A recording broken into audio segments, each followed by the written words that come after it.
Hello aspirants, welcome to India for IAS Prelims PYQ analysis series. In this episode, we are going to discuss UPSC Prelims 2024 Geography and Agriculture question and answer analysis. And also we are going to see how previous year questions reflected in the year 2024, that is questions from 2021, 22 or 20. And also we are going to discuss how the questions that are there in the UPSC Prelims 2024, they are going to reflect in the year 2026, that is upcoming prelims, right? So coming to the first question. So the first question, it is about the longest border between any two countries in the world is between. So the question, it is asking about which of the following, they have given pairs of countries in 4 options. So ಅದರಲ್ಲಿ ಯಾವ countries ತುಂಬ longest ಆಗಿರ್ತಕ್ಕಂಥ ಬಾರ್ಡರ್ನ ಹೊಂದಿರುತ್ತೆ. So option ಒಂದೊಂದು analyse ಮಾಡ್ತಾ ಹೋಗೋಣ. So ಮೊದಲೇ option ಏನಿದೆ, Canada and United States of America ಅಂತಿದೆ. ಸೊ ಕೆನಡಾ ಮತ್ತು United States of America. So USA, it is one of the largest country in the world and also it shares largest border with Canada. Then Chile and Argentina ಅಂತ ಕೊಟ್ಟಿದ್ದಾರೆ second option. So the Chile and Argentina, they are located in South America. So ಎಲ್ಲಿದೆ, South ಅಮೇರಿಕಾದಲ್ಲಿದೆ. North ಅಮೇರಿಕಾದಲ್ಲಿದೆ ಈ 2 countries. China and India ಏಷ್ಯಾದಲ್ಲಿದೆ. And Kazakhstan and Russia again Asia. So ಇಲ್ಲಿ answer ಬಂದು ಏನಿದೆ, so ಯಾವ ಕಂಟ್ರೀಸ್ ಲಾಂಗೆಸ್ಟ್ ಬಾರ್ಡರ್ನ ಹೊಂದಿವೆ ಅಂತ ನಾವು ನೋಡೋದಾದರೆ, so that is obviously Canada and United States of America. So UPSC ಏನು ಮಾಡುತ್ತೆ ಅಂದರೆ, ಈ ಎಕ್ಸ್ಟ್ರೀಮ್ಸ್ ಇರೋದನ್ನು, so longest, highest, deepest, so ಈ ರೀತಿ ಎಕ್ಸ್ಟ್ರೀಮ್ಸ್ ಜೋಗ್ರಫಿಕಲ್ ಫೀಚರಲ್ಲಿ ಯಾವುದು ಎಕ್ಸ್ಟ್ರೀಮ್ ಇರುತ್ತೆ ಅದರ ಮೇಲೆ ಯೂಶಲಿ ಕ್ವಶನ್ಸ್ನ ಕೇಳುತ್ತೆ. ಸೊ ಇವಾಗ ಲ್ಯಾಂಡ್ ಬಾರ್ಡರ್ ಅಂತ ಬಂದಾಗ, so USA and Canada, they share the longest border. So ಈ ಡೇಟಾ ನಮ್ಗೆ ಎಲ್ಲಿ ಸಿಗುತ್ತೆ ಅಂದರೆ, land and people NCERT North America ನಾವು ಸ್ಟಡಿ ಮಾಡಬೇಕಾದ್ರೆ USA ಮತ್ತು Canada, they share the world's longest land border ಅಂತ ನಾವು ಓದಿರ್ತೀವಿ. So this question, the source for this question is land and people NCERT. So land and people, ಈ old NCERT ಏನಿದೆ ಆ NCERT ಇದನ್ನು ಮೆನ್ಷನ್ ಮಾಡಿದ್ದಾರೆ. ಸೊ ನಾರ್ತ್ ಅಮೇರಿಕಾ ಕಾಂಟಿನೆಂಟ್ ಇದೆ. So ಈ ನಾರ್ತ್ ಅಮೇರಿಕಾ ಕಾಂಟಿನೆಂಟ್ ಸ್ಟಡಿ ಮಾಡಬೇಕಾದ್ರೆ ಸೊ ಈ ಡೇಟಾನ ಅವರು ಮೆನ್ಷನ್ ಮಾಡಿದ್ದಾರೆ. It is available in that. So ನಾವು will see the answer and explanation. So Canada and United States of America, it is correct. So it shares the border, approximate length is 8891 km. So for other option like Chile and Argentina, it is hardly 5308 km. China and India 3488. India shares the longest border with Bangladesh, not with China. India's longest border is with Bangladesh, not with China. So idar melenu UPSC previous year question kelide, right? Then Kazakhstan and Russia, it is 7644 km. So what is the takeaway from this question? So UPSC generally asks extreme geography facts in its question, that is longest, largest, highest. So next year ಈ upcoming prelims ಅಲ್ಲಿ UPSC ಏನು ಕೇಳ್ಬೋದು, which of the following islands are largest in the world. So ವರ್ಲ್ಡಲ್ಲಿ ಇರ್ತಕ್ಕಂಥ ಐಲ್ಯಾಂಡ್ಸಲ್ಲಿ ಯಾವ island largest ಆಗಿದೆ ಅಂತ ಕೇಳ್ಬೋದು. ಸೊ ನಿಮಗೆ ಯಾವ ಐಲ್ಯಾಂಡ್ ಅಂತ ಗೊತ್ತಿರಬೇಕು, ರೈಟ್? ಸೊ ಯಾವ ಐಲ್ಯಾಂಡು, ವಿಚ್ ಆಫ್ ಜಗತ್ತಿನಲ್ಲಿರ್ತಕ್ಕಂಥ ಅತಿ ದೊಡ್ಡ ಐಲ್ಯಾಂಡ್, ದ್ವೀಪ ಪ್ರದೇಶ ಯಾವುದು, ಕಮೆಂಟ್ ಮಾಡಿ, ಕಮೆಂಟ್ ಬಾಕ್ಸಲ್ಲಿ ತಿಳಿಸಿ. Then coming to the second question. Second question, consider the following countries. So ಒಂದು 5 ಕಂಟ್ರೀಸ್ ನೇಮ್ ಕೊಟ್ಟಿದ್ದಾರೆ: Italy, Japan, Nigeria, South Korea, South Africa. Which of the above countries are frequently mentioned in the media for their low birth rates or ageing population or declining population? So low birth rate ಅಂದರೆ ಜನನ ಪ್ರಮಾಣ ಕಡಿಮೆ ಇದೆ. Ageing population ಅಂತಂದರೆ ಈ ವಯಸ್ಕರ population ಜಾಸ್ತಿ ಆಗ್ತಾ ಇದೆ, ಜೊತೆಗೆ ಪಾಪ್ಯುಲೇಷನ್ ಡಿಕ್ಲೈನ್ ಆಗ್ತಿದೆ. ಸೊ ಈ 3 ಕಂಟೆಕ್ಸ್ಟಲ್ಲಿ ಯಾವ ಕಂಟ್ರಿ ಫ್ರೀಕ್ವೆಂಟಾಗಿ ನ್ಯೂಸಲ್ಲಿ ಇರುತ್ತೆ ಅಂತ ಕೇಳಿದ್ದಾರೆ. So this is about population decline. So population decline ಅಂದರೆ ಈ ಜನಸಂಖ್ಯೆ ಇಳಿಕೆ ಆಗೋದ್ರ ಬಗ್ಗೆ ಯಾವ ಕಂಟ್ರಿ ನ್ಯೂಸಲ್ಲಿ ಇತ್ತು ಅಂತ ಕೇಳಿದ್ದಾರೆ. ಸೊ ಒಂದು ಆಬ್ವಿಯಸ್, ಈ ಡೆಮೋಗ್ರಫಿಕ್ ಟ್ರಾನ್ಸಿಷನ್ ಥಿಯರಿ ಪ್ರಕಾರ, ಸೊ ಯಾವುದು ಡೆವಲಪಿಂಗ್ ಕಂಟ್ರಿ ಇರುತ್ತೆ ಅಲ್ಲಿ ಏನಾಗುತ್ತೆ, replacement level fertility rate reach ಆಗಿ ಅಲ್ಲಿ ಪಾಪ್ಯುಲೇಷನ್ ಡಿಕ್ಲೈನ್ ಆಗುತ್ತೆ ಅಂತ ನಾವು ಓದಿರ್ತೀವಿ. So this question it is directly taken from, so ಇದು ಕರೆಂಟ್ ಅಫೇರ್ಸಲ್ಲೂ ನ್ಯೂಸಲ್ಲಿ ಇತ್ತು. ಸೊ ಕರೆಂಟ್ ಅಫೇರ್ಸಲ್ಲಿ ಯಾರು ಓದಿ ತಿಳ್ಕೊಂಡಿರಲ್ಲ ಅವರು ಈ ಕಂಟ್ರೀಸ್ನ NCERT-ನಲ್ಲೂ ಕೊಟ್ಟಿದ್ದಾರೆ. ಸೊ NCERT ಟಾಪಿಕ್, NCERT-ಅಲ್ಲಿ 8th ಸ್ಟ್ಯಾಂಡರ್ಡ್ NCERT ಇದೆ. So 8th standard geography NCERT. So ಈ NCERT-ನಲ್ಲಿ ಪಾಪ್ಯುಲೇಷನ್ ಆ್ಯಂಡ್ ಪಾಪ್ಯುಲೇಷನ್ ಪಿರಮಿಡ್ ಬಗ್ಗೆ ಪಾಪ್ಯುಲೇಷನ್ ಪಿರಮಿಡ್ ಬಗ್ಗೆ ಒಂದು ಟಾಪಿಕ್ ಇದೆ. ಸೊ ಅಲ್ಲಿ ಏಜಿಂಗ್ ಪಾಪ್ಯುಲೇಷನ್, ಡಿಕ್ಲೈನಿಂಗ್ ಪಾಪ್ಯುಲೇಷನ್ ಈ ಕಂಟ್ರೀಸ್ನ ಮೆನ್ಷನ್ ಮಾಡಿದ್ದಾರೆ. ಸೊ ಯಾವ ಕಂಟ್ರಿ ಡೆವಲಪ್ಡ್ ಇರುತ್ತೆ ಅಲ್ಲಿ ಏನಾಗುತ್ತೆ, ರೀಪ್ಲೇಸ್ಮೆಂಟ್ ಲೆವೆಲ್ ಫರ್ಟಿಲಿಟಿ ರೀಚ್ ಆಗುತ್ತೆ, ಪಾಪ್ಯುಲೇಷನ್ ರೀಚ್ ಆಗುತ್ತೆ. ಸೊ ಅದು ರೀಚ್ ಆದಮೇಲೆ ಏನಾಗುತ್ತೆ, ಪಾಪ್ಯುಲೇಷನ್ ಡಿಕ್ಲೈನ್ ಆಗ್ತಾ ಹೋಗುತ್ತೆ. ಅಲ್ಲಿ ಟೋಟಲ್ ಫರ್ಟಿಲಿಟಿ 2.1 ಲೆಸ್ ದೆನ್ 2.1 ಇರುತ್ತೆ. ಸೊ ಅದನ್ನು ನಾವು ಮುಂದೆ ನೋಡ್ತಾ ಹೋಗೋಣ. ಸೊ ಇವಾಗ ಇಲ್ಲಿ ಈ ಕೊಟ್ಟಿರೋ 5 ಆಪ್ಷನಲ್ಲಿ ಯಾವುದು developed country? So developed country ಎಲ್ಲಿ ಇರುತ್ತೆ ಅಲ್ಲಿ ಏನಾಗುತ್ತೆ, ಪಾಪ್ಯುಲೇಷನ್ ಏಜ್ ಆಗುತ್ತೆ, ಏಜಿಂಗ್ ಪಾಪ್ಯುಲೇಷನ್ ಇರುತ್ತೆ, ಫರ್ಟಿಲಿಟಿ ಲೆವೆಲ್ ಡಿಕ್ಲೈನ್ ಆಗುತ್ತೆ. Then what is this the next concept, birth rate decline ಆಗುತ್ತೆ ಆ್ಯಂಡ್ ಡಿಕ್ಲೈನಿಂಗ್ ಪಾಪ್ಯುಲೇಷನ್ ಆಗುತ್ತೆ. ಸೊ ಈ 3 ಫಿನಾಮಿನಾ ಕಂಡು ಬರೋದಲ್ಲಿ ಡೆವಲಪ್ಡ್ ಕಂಟ್ರೀಸಲ್ಲಿ. ಸೊ ಈ ಕೊಟ್ಟಿರೋ 5 ಕಂಟ್ರೀಸಲ್ಲಿ ಡೆವಲಪ್ಡ್ ಕಂಟ್ರಿ ಯಾವುದು? Italy, Japan and South Korea. So these are the developed countries. Nigeria, it is an African country. So still it is developing country, or we can say least developed country. South Africa, so it is a developing country. So here what is happening in South Africa? So the birth rate, population, it is not, population is declining, but it is not witnessing aging population. So that also does not fit. So what is the answer? 1, 2 and 4. 1, 2 and 4, that is option A is the answer. So now we will see answer and explanation. Answer and explanation ಏನಿದೆ ಅಂತ ನೋಡೋಣ. 1, 2 and 4. So country wise analyze ಮಾಡ್ತಾ ಹೋದರೆ, oldest population Italy, it has one of the oldest population in the world. ಇಲ್ಲಿ total fertility rate ಎಷ್ಟಿದೆ ಅಂದರೆ 1.2 ಇದೆ. So what is the replacement level fertility rate? It is 2.1 ಇರಬೇಕು.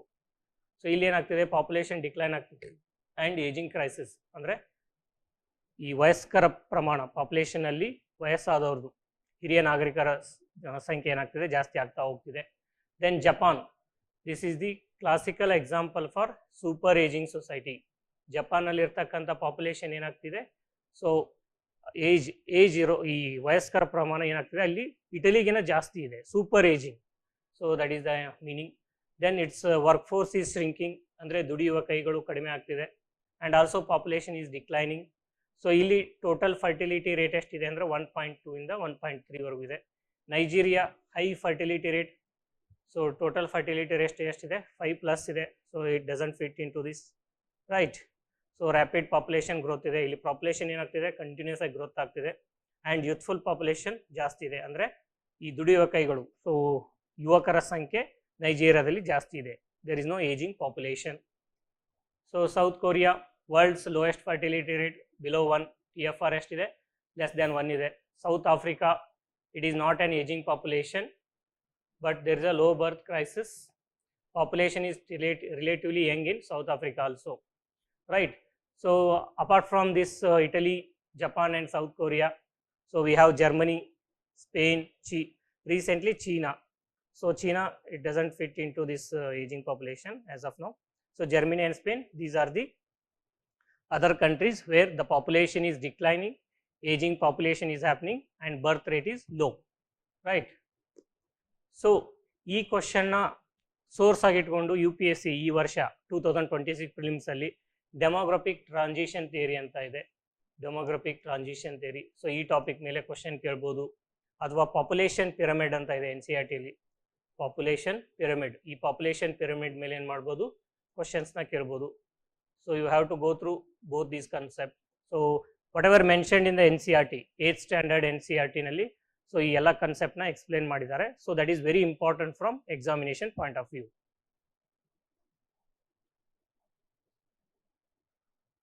Coming to the question number 3, so it is about Red Sea. Consider the following statements. Red Sea receives very little precipitation in any form. ಅಂದರೆ red ಸೀನಲ್ಲಿ ತುಂಬ ಮಳೆ ಪ್ರಮಾಣ ತುಂಬ ಕಡಿಮೆ ಆಗುತ್ತೆ ಅಂತ ಹೇಳ್ತಿದ್ದಾರೆ. No water enters the red sea from rivers. So ಯಾವುದೇ ರೀತಿ ನದಿಯಿಂದ ರೆಡ್ ಸಿಗೆ ವಾಟರ್ ಎಂಟರ್ ಆಗಲ್ಲ ಅಂತ ಹೇಳಿದ್ದಾರೆ. So they are asking which of the statements given above is correct. So Red sea it comes under sub tropical high pressure belt. So ಇವಾಗ ನಾವು pressure ಬೆಲ್ಟ್ಸ್ನ ಗ್ಲೋಬಲ್ಲಿ map ಮಾಡ್ತಾ ಹೋದಾಗ, ಲೊಕೇಟ್ ಮಾಡ್ತಾ ಹೋದಾಗ, red sea it falls in the zone of subtropical high pressure belt.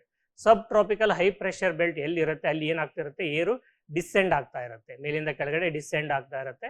So ಈ ರೀತಿ descend ಆಗ್ತಿರ್ಬೇಕಾದ್ರೆ ಅಲ್ಲಿ ಏನಾಗುತ್ತೆ, ಇವಾಪರೇಷನ್ ಜಾಸ್ತಿ ಆಗ್ತಿರುತ್ತೆ.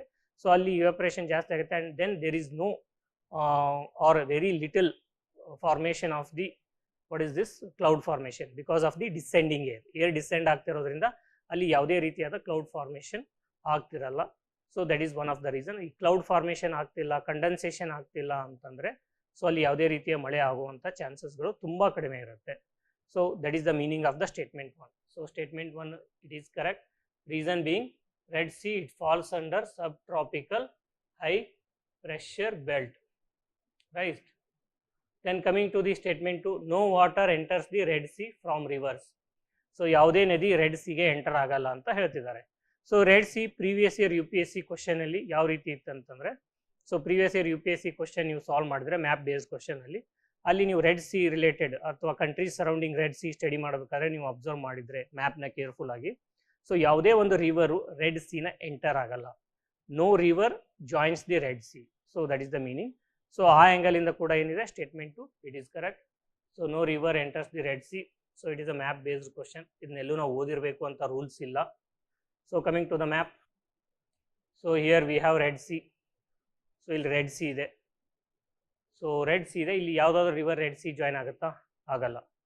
ಸೊ ಇಲ್ಲಿ ಇರ್ತಕ್ಕಂಥ ಈ ರಿವರ್ ಏನಿದೆ Nile river, it enters and it joins, so it forms the delta in Mediterranean Sea, right? So no river enters the Red Sea. There is no marking of blue line. So ಇಲ್ಲಿ ಯಾವುದೋ ಒಂದು blue line red sea enter ಆಗೋದು ತೋರಿಸ್ತಾ ಇಲ್ಲ. So statement 2 is correct. Now we have to see. So ಇವಾಗ ಏನಾಗ್ತಾ ಇದೆ, because of USA, Iran and Israel war, red sea ಮತ್ತು ಪರ್ಷಿಯನ್ ಗಲ್ಫ್ ನ್ಯೂಸಲ್ಲಿದೆ. ಸೊ ಈ ವರ್ಷ 2026 ಪ್ರಿಲಿಮ್ಸಲ್ಲಿ ಪರ್ಷಿಯನ್ ಗಲ್ಫ್ ಅಥವಾ ರೆಡ್ ಸಿ ಮೇಲೆ ಅಥವಾ ಮೆಡಿಟರೇನಿಯನ್ ರೀಜಿಯನ್ ಅಥವಾ ಕಂಟ್ರೀಸ್ ಸರೌಂಡಿಂಗ್ ಮೆಡಿಟರೇನಿಯನ್ ಸಿ ಏನಿದೆ, ಸೊ ಅದ್ರ ಮೇಲೆ ಎಕ್ಸಾಮಲ್ಲಿ ಕ್ವಶನ್ ಬರೋ ಸಾಧ್ಯತೆಗಳಿದೆ, ಮ್ಯಾಪ್ ಬೇಸ್ಡ್ ಕ್ವಶನ್, ರೈಟ್? ನಾವು ರೆಡ್ ಸಿ ಸರೌಂಡಿಂಗ್ ಕಂಟ್ರೀಸ್ ಏನಿದೆ ಅಂತ ನಾವು ನೋಡೋದಾದರೆ ಸೌದಿ ಅರೇಬಿಯಾ ಇದೆ, ಯೆಮೆನ್ ಇದೆ, ಇಲ್ಲಿ ಎರಿಟ್ರಿಯಾ ಇದೆ, then this is Eritrea, this is Egypt. So here we have this is Sinai Peninsula, this is also Egypt. So these are the countries that share border or that are open to the Red Sea. Illi Jordan ide, right? Here we have Egypt. So then here we have Bab el Mandeb Strait. This Bab el Mandeb Strait, it connects the Red Sea with Gulf of Aden. So here we have Persian Gulf. Persian Gulf, it is in news because of Iran, Israel and USA conflict. So now you have to comment what are the countries that surround the Persian Gulf. Persian Gulf ಯಾವ country surround ಮಾಡುತ್ತೆ ಅದನ್ನು comment ಮಾಡಿ. And which strait joins, so ಇಲ್ಲೊಂದು strait ಇದೆ, ಅದು ಯಾವ strait, and which joins Persian Gulf to Indian Ocean or Arabian sea. So Arabian sea ಏನಿದೆ, so ಈ ಅರೇಬಿಯನ್ ಸಿಗೆ ಪರ್ಷಿಯನ್ ಗಲ್ಫ್ನ ಜಾಯಿನ್ ಮಾಡ್ತಕ್ಕಂಥ ಸ್ಟ್ರೇಟ್ ಯಾವುದು, ಸೊ ಅದನ್ನು ಕಮೆಂಟ್ ಮಾಡಿ. So coming to the answer and explanation, both statement 1 and 2 are correct. So statement 1 it is correct because so Red Sea it is in between Sahara and Arabian deserts. So one of the driest region in the earth, and this falls under subtropical high pressure belt region. So because of this there is a very low rainfall and high evaporation rates. Hence precipitation over Red Sea is extremely limited. So then coming to the statement 2, Red Sea, it is a classic example for sea without river drainage. So ಇಲ್ಲಿ ಯಾವುದೇ ರೀತಿಯಾದ river drainage ಆಗಲ್ಲ. This is mainly because there is no perennial rivers draining into the red Sea. Red ಸಿಗೆ ಯಾವುದೇ ರೀತಿಯಾದ perennial river drain ಆಗಲ್ಲ. So then coming to other information, so Red ಸಿನಲ್ಲಿ ಏನಿದೆ, ಹೈ ಇವಾಪರೇಷನ್ ರೇಟ್ ಇದೆ, lack of river inflow ಇದೆ. Because of that salinity of Red Sea is very high. And Bab el Mandeb Strait, it connects the Red Sea with Gulf of Aden.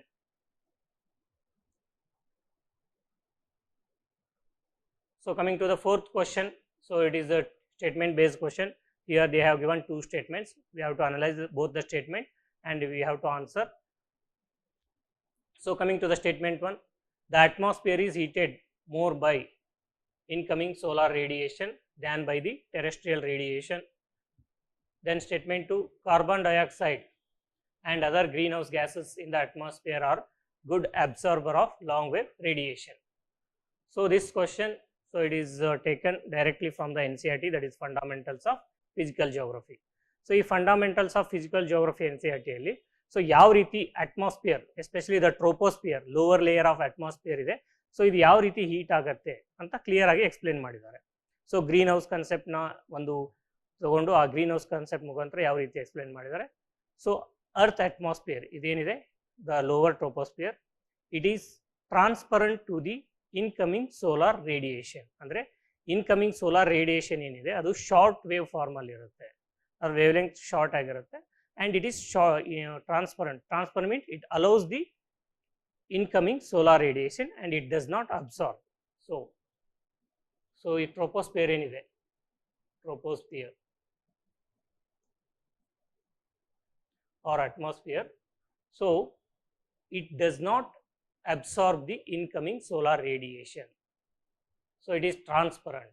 So because of that, the atmosphere, it is not being heated by incoming solar radiation, rather atmosphere is heated by outgoing terrestrial radiation. ಭೂಮಿ ಕಾದ್ಮೇಲೆ ಏನಾಗುತ್ತೆ, so ಅದು ಹೀಟ್ನ radiate ಮಾಡೋಕ್ಕೆ start ಮಾಡುತ್ತೆ. ಅದಕ್ಕೆ ಏನಂತ ಕರಿತೀವಿ ನಾವು, terrestrial radiation ಅಂತ ಕರಿತೀವಿ.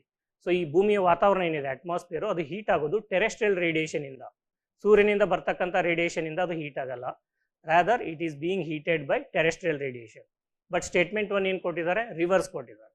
So statement 1 it is incorrect. Coming to the statement 2, the carbon dioxide and other green house gases in the atmosphere are good absorber of long wave radiation.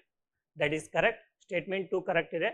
So ಇದರಲ್ಲಿ incoming solar radiation ಮತ್ತು terrestrial ರೇಡಿಯೇಷನಲ್ಲಿ ಯಾವುದು long wave radiation ಅಂತ ನಾವು ನೋಡೋದಾದರೆ, terrestrial radiation it is long wave radiation, wear as incoming solar radiation it is short wave radiation. So ಈ carbon dioxide ಮತ್ತು other green house gas they absorb the out going terrestrial long wave radiation. Statement 2 is correct. Statement 2 is correct. So ಈಗ option ಯಾವುದು, statement 1 incorrect ಇದೆ. So statement 1 incorrect, statement 2 is correct, option that is D. So that is the answer. So answer nodana. So D is the answer. Here we have given explanation. So whatever we have discussed. So atmosphere is heated mainly by terrestrial, that is long wave radiation, not directly by the incoming solar radiation. Incoming short wave solar radiation largely passes through the atmosphere with limited absorption. So incoming solar radiation absorption ಆಗುತ್ತೆ, but that is very limited compared to the outgoing terrestrial radiation. Then the earth's surface absorbs solar energy and it warms up and it radiates energy in long wave infrared form, which heats the lower atmosphere. This is known as indirect heating of the atmosphere. Then coming to the statement 2, carbon dioxide, water vapor, methane and other greenhouse gases, they are strong absorber of the long wave radiation. So this long wave radiation, it is in infrared form. So this absorption and re-emission produces the greenhouse effect, which warms the troposphere. ಇದಕ್ಕೆ ಏನಂತ ಕರಿತೀವಿ ನಾವು, green house effect ಅಂತ ಕರಿತೀವಿ. So what is the learning year? UPSC often test the idea the troposphere is heated from below. Troposphere ಇದು terrestrial radiation ಇಂದ heat ಆಗುತ್ತಾ ಅಥವಾ ಇನ್ಕಮಿಂಗ್ ಸೋಲಾರ್ ರೇಡಿಯೇಷನ್ ಇಂದ ಹೀಟ್ ಆಗುತ್ತಾ? ಸೊ ಅದನ್ನು ಏನು ಮಾಡುತ್ತೆ, UPSC ಪದೇ ಪದೇ ಕೇಳುತ್ತೆ. So this question regarding incoming solar radiation in the last 7 years, ನೀವು last 7 year question paper open ಮಾಡಿದ್ರೆ this is the third time they are asking, the third time UPSC framed question on terrestrial radiation and incoming solar radiation. So source for this question is NCERT and previous year UPSC question. Then coming to the question number 5, the thickness of the atmosphere at the equator is much greater as compared to the poles. Okay. Then at the equator, the heat is transported to great heights by strong convectional currents. So they are saying the thickness of the atmosphere, troposphere at the equator is greater as compared to the poles. That means if this is the atmosphere, so it is the ground level. So here it is equator, this is equator. and this is poles, say 90° north. So this is troposphere, its height or thickness is greater, here it is say 14 to 15 kilometer, here it is somewhere 8 to 9 kilometer. So this is the thickness of troposphere, this is troposphere. So the first statement it is saying thickness of the troposphere at equator is much greater as compared to the poles. So equator alli enide thickness of troposphere ಜಾಸ್ತಿ ಇದೆ pole compare ಮಾಡಿದ್ರೆ. Yes obviously equator ಅಲ್ಲಿ troposphere ಏನಿದೆ thickness ಅಥವಾ height, so ಇದು ಜಾಸ್ತಿ ಇದೆ compare to the poles. ಅದಕ್ಕೆ ಏನು ರೀಸನ್ ಅಂತ ನೋಡೋಣ. So at equator heat is transported to great heights by strong convectional currents. So equator ಅಲ್ಲಿ ಏನಾಗುತ್ತೆ, ಹೀಟು ತುಂಬಾ ಹೈಟ್ಸ್ಗೆ ಟ್ರಾನ್ಸ್ಪೋರ್ಟ್ ಆಗುತ್ತೆ because of convectional currents. So ಈ ಕನ್ವೆಕ್ಷನಲ್ ಕರೆಂಟ್ಸ್ ಇಕ್ವೇಟರ್ ಅಲ್ಲಿ ಯಾಕೆ ಇರುತ್ತೆ ಅಂತಂದ್ರೆ, ಇಕ್ವೇಟರ್ ರೀಜನ್ ಅಲ್ಲಿ ಏನಾಗುತ್ತೆ, ಇನ್ಸೋಲೇಷನ್ ಇನ್ಕಮಿಂಗ್ ಸೋಲಾರ್ ರೇಡಿಯೇಷನ್ ಜಾಸ್ತಿ ಇರೋದ್ರಿಂದ ಸೊ ಅಲ್ಲಿ ಯುವಾಪರೇಷನ್ ಜಾಸ್ತಿ ಆಗುತ್ತೆ. ಸೊ ಈ ಏರ್ ಏನಾಗುತ್ತೆ ಕಂಟಿನ್ಯೂಸ್ ಆಗಿ ರೈಸ್ ಆಗ್ತಾ ಇರುತ್ತೆ. There is a ascending air. Subtropical polar region ಅಲ್ಲಿ ಏನಾಗುತ್ತೆ, ಏರು ಡಿಸೆಂಡ್ ಆಗ್ತಾ ಇರುತ್ತೆ. ಇಕ್ವೇಟರ್ ರೀಜನ್ ಅಲ್ಲಿ ಏರು ಅಸೆಂಡ್ ಆಗ್ತಾ ಇರುತ್ತೆ. ಅಸೆಂಡ್ ಅಂದ್ರೆ ಬಿಕಾಸ್ ಆಫ್ ಹೀಟ್ ಅಬ್ಸಾರ್ಪ್ಷನ್ ಆದ್ಮೇಲೆ ಅದು ಎಕ್ಸ್ಪ್ಯಾಂಡ್ ಆಗ್ತಾ ಹೈಯರ್ ಹೈಟ್ಸ್ಗೆ ಟ್ರಾನ್ಸ್ಪೋರ್ಟ್ ಆಗ್ತಿರುತ್ತೆ because of convectional current. Poles ಅಲ್ಲಿ ಏನಾಗುತ್ತೆ, ಟೆಂಪರೇಚರ್ ಕಡಿಮೆ ಇರೋದ್ರಿಂದ ಏರು ಸಬ್ಸೈಡ್ ಆಗ್ತಾ ಇರುತ್ತೆ ಈ ಡೈರೆಕ್ಷನ್ ಅಲ್ಲಿ. ಸೊ ಇಲ್ಲಿ ಎಕ್ಸ್ಪ್ಯಾಂಡ್ ಆಗ್ತಾ ಇರುತ್ತೆ, ಅವ್ರ ಕನ್ವೆಕ್ಷನಲ್ ಕರೆಂಟ್ಸ್ ಇಂದ ಮೇಲ್ಗಡೆ ಹೋಗ್ತಾ ಇರುತ್ತೆ. So because of this reason, so the thickness of the troposphere is greater at the equator and lesser at the poles. So ಇದಕ್ಕೆ ಆನ್ಸರ್ ಏನಂತಂದ್ರೆ ಸ್ಟೇಟ್ಮೆಂಟ್ 1 ಕರೆಕ್ಟ್ ಇದೆ, ಸ್ಟೇಟ್ಮೆಂಟ್ 2 ಕರೆಕ್ಟ್ ಇದೆ. ಸ್ಟೇಟ್ಮೆಂಟ್ 2 ಏನು ಮಾಡುತ್ತೆ, ಸ್ಟೇಟ್ಮೆಂಟ್ 1 ಏನಕ್ಕೆ ಕರೆಕ್ಟ್ ಇದೆ ಅಂತ ಎಕ್ಸ್ಪ್ಲನೇಷನ್ ಕೊಡುತ್ತೆ. Right, for this answer is A, that is both statement 1 and statement 2 are correct, and statement 2 explains the statement 1, right? So that is the answer, that is A.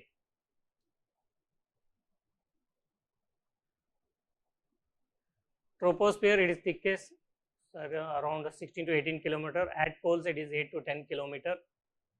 So ಏನಾಗುತ್ತೆ, equator ರೀಜನಲ್ಲಿ maximum insolation ಆಗುತ್ತೆ, intense surface heating ಆಗುತ್ತೆ, ಇದರಿಂದ vertical convectional current create ಆಗುತ್ತೆ. So because of that warm air it expands and rises vigorously, lifting the tropopause to higher altitudes. Right, so this is the explanation. So here why statement 2 explains statement 1. Strong convectional current at the equator transport heat and air mass upward, causing the vertical expansion of the troposphere. ಏನಾಗುತ್ತೆ, troposphere ಮೇಲೆ ಹೋಗ್ತಾ ಹೋಗುತ್ತೆ. So that is the reason for vertical expansion of the troposphere and higher tropopause height. Right. So coming to the major concept, tropospheric thickness, it depends primarily on temperature and convection, not on the pressure. So not on pressure alone. So at the equator there is a strong convection current, thicker tropopause. At poles there is a subsidence and weak convection current and thinner troposphere. So this is the explanation, or this is the formula to remember. Then coming to the question number 6, it is about volcanic eruption. So consider the following: pyroclastic debris, ash and dust, nitrogen compounds, sulfur compounds. How many of the above are products of volcanic eruption ಅಂತ ಕೇಳಿದ್ದಾರೆ. So 4 statement ಕೊಟ್ಟಿದ್ದಾರೆ, 4ರಲ್ಲಿ ಯಾವುದು volcanic eruption ಅಲ್ಲಿ ಬಂದಿರುತ್ತೆ. So this is directly taken from fundamentals of physical geography NCERT. So ಅಲ್ಲಿ ವೋಲ್ಕ್ಯಾನೋಸ್ ಬಗ್ಗೆ ಒಂದು topic ಇದೆ, ಆ ಟಾಪಿಕಲ್ಲಿ ಎಕ್ಸ್ಪ್ಲೇನ್ ಮಾಡಬೇಕಾದ್ರೆ ವೋಲ್ಕ್ಯಾನಿಕ್ ಇರಪ್ಷನ್ ಆದರೆ ಏನೆಲ್ಲ ಪ್ರಾಡಕ್ಟ್ಸ್ ಹೊರಗಡೆ ಬರುತ್ತೆ ಅಂತ ಮೆನ್ಷನ್ ಮಾಡಿದ್ದಾರೆ. So whatever mentioned here, all these are the products of volcanic eruption. So volcanic ಇರಪ್ಷನಲ್ಲಿ ಏನು ಬರುತ್ತೆ, ಪೈರೋಕ್ಲಾಸ್ಟಿಕ್ ಡೆಬ್ರಿಸ್ ಬರುತ್ತೆ, ಆ್ಯಶ್ ಆ್ಯಂಡ್ ಡಸ್ಟ್ ಇದ್ದೇ ಇರುತ್ತೆ, ನೈಟ್ರೋಜನ್ ಕಾಂಪೌಂಡ್ಸ್ ಬರುತ್ತೆ, ಸಲ್ಫರ್ ಕಾಂಪೌಂಡ್ಸು ಬರುತ್ತೆ. So because all these compounds, all these matters are there within the beneath the earth, that is mantle. So answer for this question is D, all the 4. Now we will see the explanation. So pyroclastic debris ಅಂದರೆ volcanic bombs ಇರ್ಬೋದು, lapilli, pumice and fragmented rock. So they are pyroclastic debris. So they are ejected explosively during eruptions and deposited around the volcanoes. Ash and dust. So fine pyroclastic material formed from pulverized magma and rock. So ash and dust. So ಈ volcano ಆಗಬೇಕಾದ್ರೆ ಏನಾಗುತ್ತೆ, so hot magma and lava ಹೊರಗೆ ಬರಬೇಕಾದ್ರೆ ಅದ್ರ ಜೊತೆಗೆ ಏನಾಗುತ್ತೆ, so ಬೂದಿ ಆಗಿರ್ತಕ್ಕಂಥ ಆ್ಯಶ್ ಮತ್ತು ಅಲ್ಲಿರ್ತಕ್ಕಂಥ ಡಸ್ಟು ಕೂಡ ಹೊರಗಡೆ ಬರುತ್ತೆ. Then nitrogen compounds like N2, ammonia and nitrogen oxides, NOx. These are also released in volcanic eruption. Sulfur compounds ಅಲ್ಲಿ SO2 ಬರುತ್ತೆ and H2S ಬರುತ್ತೆ. So these are responsible for this SO2 and H2S, acid rain, aerosol formation, and also short-term global cooling. So ejection of SO2 and H2S, these are responsible for the cooling of the atmosphere. So this is one more concept that we should remember. So there might be question in the upcoming prelims. So one more key term associated with volcanic eruption is volcanic eruption produce tephra. Tephra ಅಂತಂದ್ರೆ pyroclastics and ash. So ಈ ash ಮತ್ತೆ pyroclastic, ash dust and pyroclastic ನ combine ಆಗಿ ಏನಂತ ಕರೀತಾರೆ, ಟೆಫ್ರಾ ಅಂತ ಕರೀತಾರೆ. Right.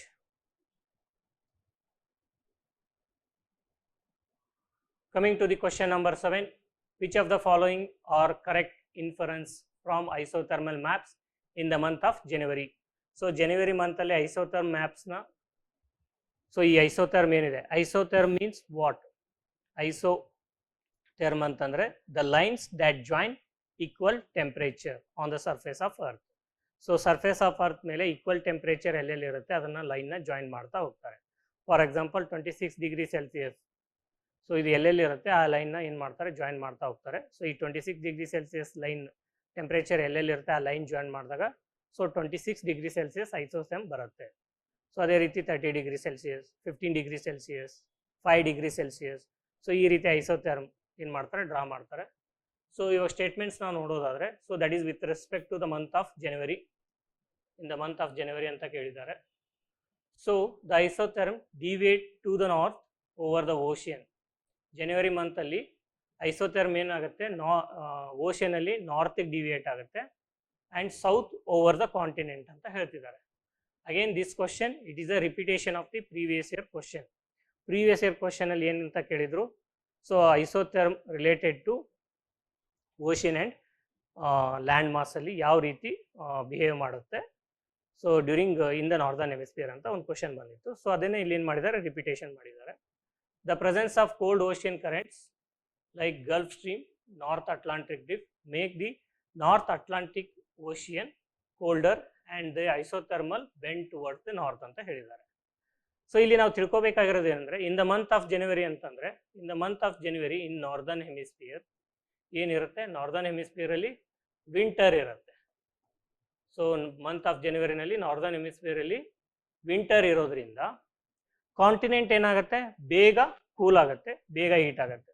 Continents they will get heated very fast. Continents ಏನಿದೆ ಬೇಗ ಹೀಟ್ ಆಗುತ್ತೆ, ಬೇಗ ಕೂಲ್ ಆಗುತ್ತೆ. ಬಟ್ ಓಷಿಯನ್ಸ್ ಏನಾಗುತ್ತೆ, ಸ್ಲೋ ಆಗಿ ಕೂಲ್ ಆಗುತ್ತೆ, ಸ್ಲೋ ಆಗಿ ಹೀಟ್ ಆಗುತ್ತೆ. ಸೊ ಈಗ ಜನವರಿ ಮಂತಲ್ಲಿ ವಿಂಟರ್ ಇರೋದ್ರಿಂದ ಸೊ ವಿಂಟರಲ್ಲಿ ಯಾವ ಕಾಂಟಿನೆಂಟ್ ಬೇಗ ಕೂಲ್ ಆಗುತ್ತಾ ಅಥವಾ ಓಷನ್ ಬೇಗ ಕೂಲ್ ಆಗುತ್ತಾ? ವಿಂಟರ್ ಮಂತಲ್ಲಿ ಕಾಂಟಿನೆಂಟ್ ಏನಿದೆ ಅದು ಬೇಗ ಕೂಲ್ ಆಗುತ್ತೆ. ಸೊ ಬೇಗ ಕೂಲ್ ಆಗೋದ್ರಿಂದ ಐಸೋಥರ್ಮ್ ಏನಾಗುತ್ತೆ, ಟುವರ್ಡ್ಸ್ ನಾರ್ತ್ ಬೆಂಡ್ ಆಗುತ್ತೆ, ಅಂದರೆ ಓಷನಲ್ಲಿ ಟುವರ್ಡ್ಸ್ ನಾರ್ತ್ ಬೆಂಡ್ ಆಗುತ್ತೆ. So ocean is relatively warmer compare to the continent. ಜನವರಿ ಮಂತು ವಿಂಟರ್ ಸೀಸನಲ್ಲಿ ಕಾಂಟಿನೆಂಟ್ಸ್ ಬೇಗ ಕೂಲ್ ಆಗೋದ್ರಿಂದ ಏನಾಗುತ್ತೆ, ಕಾಂಟಿನೆಂಟ್ಸ್ ಟೆಂಪ್ರೇಚರ್ ಕಡಿಮೆ ಇರುತ್ತೆ, ಓಷಿಯನ್ ಸ್ಲೋ ಆಗಿ ಕೂಲ್ ಆಗೋದ್ರಿಂದ compare to continent ocean temperature ಸ್ವಲ್ಪ ಜಾಸ್ತಿ ಇರುತ್ತೆ. ಸೊ ಅವಾಗ ಏನಾಗುತ್ತೆ, ಐಸೋಥರ್ಮು ಹೈಯರ್ ಅಂದರೆ ಟುವರ್ಡ್ಸ್ ನಾರ್ತ್ ಬೆಂಡ್ ಆಗುತ್ತೆ, ಎಲ್ಲಿ, ಓಷನಲ್ಲಿ. ಸೊ ಅದರ ಅರ್ಥ ಸ್ಟೇಟ್ಮೆಂಟ್ 1 ಏನಿದೆ, ಸೊ ಇದು ಕರೆಕ್ಟ್ ಇದೆ. ಸೊ ಓಷನಲ್ಲಿ it bends toward north and to the south over the continent. Statement 1 is correct. Then coming to the statement 2, the presence of cold ocean currents ಅಂತ ಹೇಳ್ತಿದ್ದಾರೆ, like Gulf Stream, North Atlantic Drift. Gulf Stream, North Atlantic Drift, they are not cold ocean currents, they are warm ocean currents and they will warm the North Atlantic Ocean. Because of that, the isotherm bends towards the north. Statement 2, it is incorrect because they are not cold ocean currents, they are warm ocean currents. So answer for this question is option A, 1 only. So January month, northern hemisphere, winter, lands cool faster than oceans due to lower specific heat. Hence, continents become colder. Isotherm bends equator towards equator, that is southward. Oceans remain relatively warmer. Isotherm bend towards poleward, that is northward. Therefore, there is a deviation north over oceans and south over continents. Then coming to the statement 2, Gulf Stream and North Atlantic Drift are warm ocean currents. They are not the cold ocean currents. So because of statement 2 is incorrect. And also they will warm the North Atlantic Ocean. They will not cool, right? So this is the isotherm map in the month of January. So ocean alli enagide isotherm towards north bend agide. So we can take Atlantic Ocean. So here isotherms are bending towards north in the ocean and towards south in the continent. Continent ಗೆ ಬಂದ ತಕ್ಷಣ south ಗೆ bend ಆಗ್ತಿದೆ. Can you see the lines? Right. In the ocean they are bent towards north and in the continent they are bending towards south. Right. So reverse is the case in the month of July. So this is the isotherm in the month of July. July ಅಲ್ಲಿ ಏನಿರುತ್ತೆ, summer ಇರುತ್ತೆ. So then what is takeaway important? January isotherm bends over the oceans towards north and continents towards south. So in the month of July the pattern reverses. This we should know.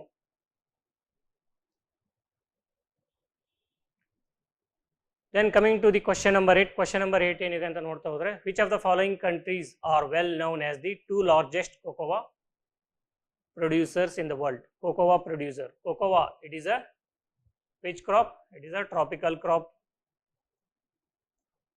Tropical crop.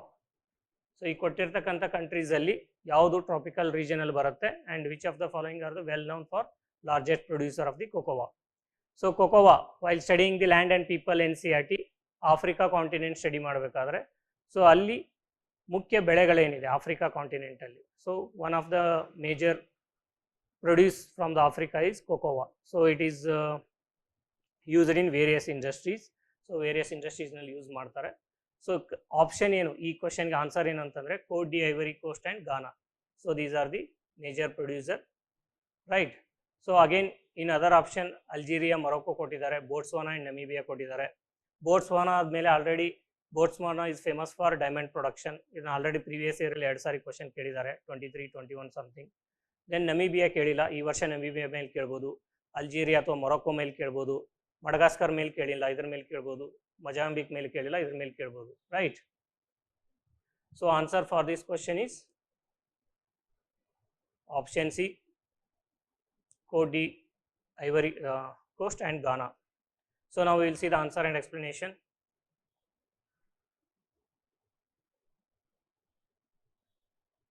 So answer is C, Cote d'Ivoire and Ghana. So they together account for 60% of the cocoa production in the world. So both countries, they lie in humid tropical belt of West Asia, where temperature is 21 to 32 degrees Celsius. Rainfall is between 100 centimeter to 200 centimeter. And they have well drained laterite soil, which is ideal for the cocoa cultivation. Cocoa, it is a major export cash crop or commercial crop. So ಬೇರೆ combination of countries ಏನಕ್ಕೆ correct ಅಲ್ಲ, Algeria and Morocco ಏನಕ್ಕೆ correct ಅಲ್ಲ ಅಂದರೆ they come under Mediterranean climate, not under humid tropical climate. Botswana and Namibia, they are come under arid and semi arid climate. Madagascar and Mozambique, so Madagascar ಮತ್ತು ಮೊಜಾಂಬಿಕಲ್ಲೂ ಕೂಡ ಕೊಕೋವನ್ನು cultivate ಮಾಡ್ತಾರೆ, but they don't export globally. So that is the explanation. Coming to the question number 9. So question number 9, again rivers and tributary theme. So here they have asked, with reference to the Himalayan rivers joining the Ganga downstream of the Prayagraj from west to east, which of the following sequence is correct? So here they are asking you have to arrange the tributaries of the Ganga river from western direction towards eastern direction. So west ಇಂದ east ಗೆ arrange ಮಾಡಿ ಅಂತ ಕೇಳ್ತಿದ್ದಾರೆ. So again it is tributary based question based on the tributaries of Ganga river. So west to east. So if you have studied Ganga river drainage basin map, you can easily answer to this question. So with map, so west to east, so we have Gomti, Gagra, Gandak and Kosi. So this is west, this is north, this is south, this is east and this is west. So west to east ನಾವು arrange ಮಾಡಬೇಕಂದ್ರೆ ಕೊಟ್ಟಿರೋ options ಅಲ್ಲಿ ಗೋಮತಿ ಇದೆ, ಗಗ್ರಾ ಇದೆ, ಗಂಡಕ್ ಇದೆ, ಕೋಸಿ ಇದೆ. So which option is correct here among the four? Option B, Gomti, Gagra, Gandak and Kosi. That is the answer, right?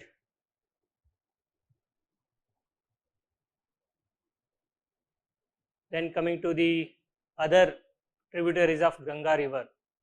So ಬೇರೆ ಏನೆಲ್ಲ tributaries ಅಂತ ನಾವು ನೋಡ್ತಾ ಹೋದ್ರೆ, here we have Yamuna, then Ganga river here, then Ram Ganga ಇದೆ, Gomti, Gagra, Gandak, Kosi and Mahananda. Then rivers which are joining from peninsular India or Bundelkhand, Malwa Plateau ಇಂದ ಯಾವ river join ಆಗ್ತಾ ಅಂತ ನೋಡೋದಾದ್ರೆ, Banas river Chambal river join ಆಗುತ್ತೆ, ಕಾಲಿ Sindhu Chambal river join ಆಗುತ್ತೆ, ಪರ್ಬತಿ river Chambal river join ಆಗುತ್ತೆ, ಚಂಬಲ್ ರಿವರ್ ಏನು ಮಾಡುತ್ತೆ ಯಮುನಾ ರಿವರ್ಗೆ ಇಲ್ಲಿ ಜಾಯಿನ್ ಆಗುತ್ತೆ, Sindh river joins Yamuna river, Betwa river joins Yamuna river, Ken river joins Yamuna river, whereas the Son river it joins directly Ganga river. So out of all these rivers which are flowing from peninsular India or Bundelkhand or Malwa Plateau ಇಂದ ಯಾವುದು flow ಆಗ್ತಿದೆ, so ಇದರಲ್ಲಿ ಸೋನ್ river ಏನು ಮಾಡುತ್ತೆ direct Ganga river join ಆಗುತ್ತೆ, ಇನ್ನು ಉಳಿದಿರೋ reverse ಎಲ್ಲ ಏನು ಜಾಯ್ನ್ ಆಗುತ್ತೆ ಯಮುನಾ ರಿವರ್ ಜಾಯ್ನ್ ಆಗುತ್ತೆ, ಯಮುನಾ ರಿವರ್ನ ಗಂಗಾ ರಿವರ್ ಅಲಹಾಬಾದಲ್ಲಿ ಜಾಯ್ನ್ ಆಗುತ್ತೆ, right. Then we have Hooghly river here. So after Ganga bifurcated, it becomes Hooghly and Padma river. Damodar river, Ganga river join ಆಗುತ್ತೆ. So this is the explanation.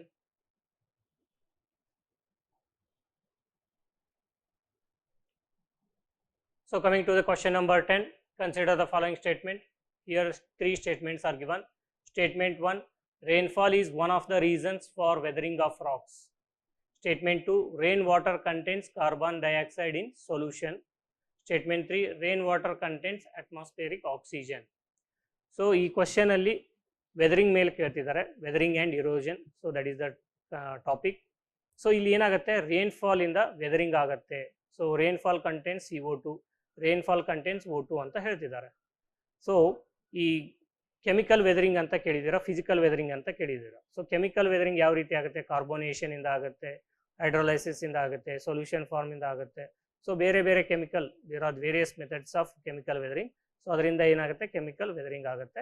Physical weathering, rain ವಾಟರಿಂದ physical weathering ಯಾವ ರೀತಿ ಆಗುತ್ತೆ ಅಂದರೆ, rain water ice crystals ಆಗೋದು ಮತ್ತು water ಆಗೋದು, ಇದರಿಂದ ಏನಾಗುತ್ತೆ ವೆಟ್ಟಿಂಗ್ ಆ್ಯಂಡ್ ಕೂಲಿಂಗ್. ಏನಾಗುತ್ತೆ ಫಿಸಿಕಲ್ ವೆದರಿಂಗಲ್ಲಿ ಐಸ್ ಕ್ರಿಸ್ಟಲ್ಸ್ ಆದಾಗ ಎಕ್ಸ್ಪ್ಯಾಂಡ್ ಆಗುತ್ತೆ, ವಾಟರ್ ಆದಾಗ ಕಾಂಟ್ರಾಕ್ಟ್ ಆಗುತ್ತೆ. ಸೊ ಇದರಿಂದ ಏನಾಗುತ್ತೆ ಎಕ್ಸ್ಪ್ಯಾಂಡ್ ಕಾಂಟ್ರಾಕ್ಟ್ ಆಗೋದ್ರಿಂದ ಕೂಡ ಫಿಸಿಕಲ್ ವೆದರಿಂಗ್ ಆಗುತ್ತೆ. So coming to the statement 1, rainfall is one of the reasons for weathering of the rocks. So rainfall ಏನಿದೆ ಒಂದು ವೆದರಿಂಗ್ ಆಫ್ ರಾಕ್ಸ್ ಆಗೋದಕ್ಕೆ ಒಂದು ರೀಸನ್ ಅಂತ ಹೇಳ್ತಿದ್ದಾರೆ. ಸೊ ವೆದರಿಂಗ್ ಅಂತಂದರೆ disintegration of the rock in site, ಅಂದರೆ on site. ಇಲ್ಲೇನೂ moment ಇರಲ್ಲ ವೆದರಿಂಗಲ್ಲಿ. Rock ಯಾವ ಸ್ಥಳದಲ್ಲಿ, ಒಂದು ಕಲ್ಲು ಬಂಡೆ ಯಾವ ಸ್ಥಳದಲ್ಲಿ ಇರುತ್ತೆ ಆ ಸ್ಥಳದಲ್ಲಿನೇ ಅದೇನಾಗುತ್ತೆ ಡಿಸ್ಇಂಟಿಗ್ರೇಟ್ ಆಗುತ್ತೆ. ಅದಕ್ಕೆ ನಾವೇನಂತ ಕರಿತೀವಿ, ವೆದರಿಂಗ್ ಅಂತ ಕರಿತೀವಿ. ಈ ಮಳೆ ನೀರಿನಿಂದ ಕೂಡ ಏನಾಗುತ್ತೆ ಕಲ್ಲು ಬಂಡೆ ವೆದರಿಂಗ್ ಆಗುತ್ತೆ ಅಂತ ಹೇಳ್ತಾರೆ. So that is correct. So weathering ಏನಾಗುತ್ತೆ, one of the reasons for weathering is rainfall. This statement it is correct. Rain water contents carbon dioxide in solution. So ಈ ಮಳೆಯ ಹನಿ, ಮೋಡ ಇರ್ತೇನಲ್ಲ, ಅದು ಮಳೆ ಹನಿ ಆಗಿ ಭೂಮಿಗೆ ರೀಚ್ ಆಗುವಷ್ಟರಲ್ಲಿ ವಾತಾವರಣದಲ್ಲಿ ಇರ್ತಕ್ಕಂಥ ಕಾರ್ಬನ್ ಡೈಆಕ್ಸೈಡ್ CO2 ಏನಿರುತ್ತೆ ಅದರಲ್ಲಿ ಡಿಸಾಲ್ವ್ ಆಗುತ್ತೆ. So that is correct. CO2 dissolves in rain water. Then rain water contains atmospheric oxygen. ಇವಾಗ CO2 ಡಿಸಾಲ್ವ್ ಆಗ್ತಿದೆ, O2 ಕೂಡ ಏನಾಗುತ್ತೆ ರೈನ್ ವಾಟರಲ್ಲಿ ಡಿಸಾಲ್ವ್ ಆಗುತ್ತೆ. So that is also correct. So ಇದರಿಂದ ಏನಾಗುತ್ತೆ, CO2 ಡಿಸಾಲ್ವ್ ಆಗೋದ್ರಿಂದ ರೇನ್ ವಾಟರ್ ಏನಾಗುತ್ತೆ, ವೀಕ್ ಕಾರ್ಬೋನಿಕ್ ಆಸಿಡ್ ಆಗುತ್ತೆ.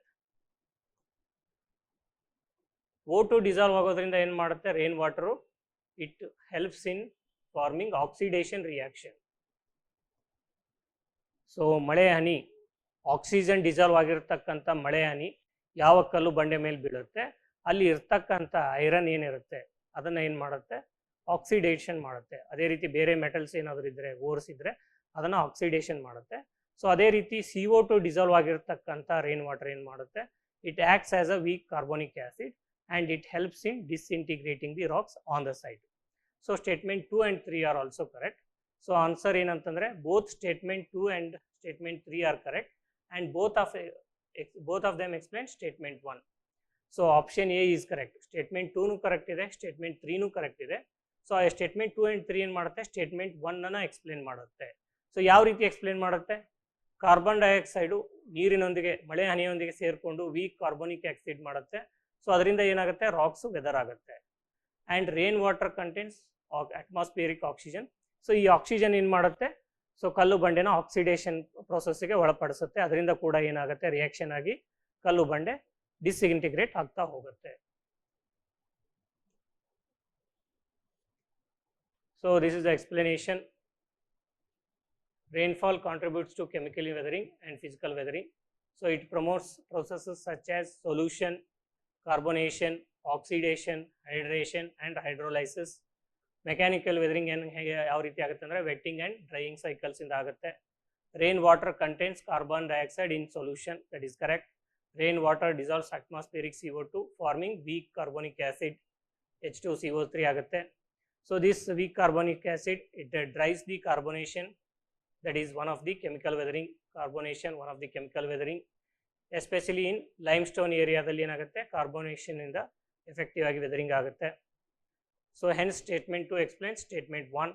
Then rain water also contains atmospheric oxygen, so this facilitates the oxidation reactions in the rocks. So that's why statement 3 also explains the statement 1. So that is both carbonation and oxidation are responsible for chemical weathering of the rocks. That's why option A is the answer. Coming to the question number 11, consider the following countries. So ಇಲ್ಲಿ ಒಂದು 4 country ಕೊಟ್ಟಿದ್ದಾರೆ. So regarding North Sea, countries that are surrounding North Sea. So consider the following countries: Finland, Germany, Norway, Russia. How many of the above countries have border with North Sea? North C ಒಂದಿಗೆ ಯಾವ್ಯಾವ countries border ಹೊಂದಿದೆ ಅಂತ ಕೇಳಿದ್ದಾರೆ. So previous year 2021 prelims ಅದರಲ್ಲಿ north C ಬಗ್ಗೆ question ಇತ್ತು. ಯಾವ ರೀತಿ ಕ್ವಶನ್ ಇತ್ತು ಅಂತಂದರೆ, ಸೊ ಒಂದು ಸೈಡು ರಿವರ್ಸ್ ಹೆಸರು ಕೊಟ್ಟಿದ್ರು, ಇನ್ನೊಂದು ಸೈಡು ಸಿ ಅಥವಾ ಓಷನ್ ಹೆಸರು ಕೊಟ್ಟಿದ್ರು.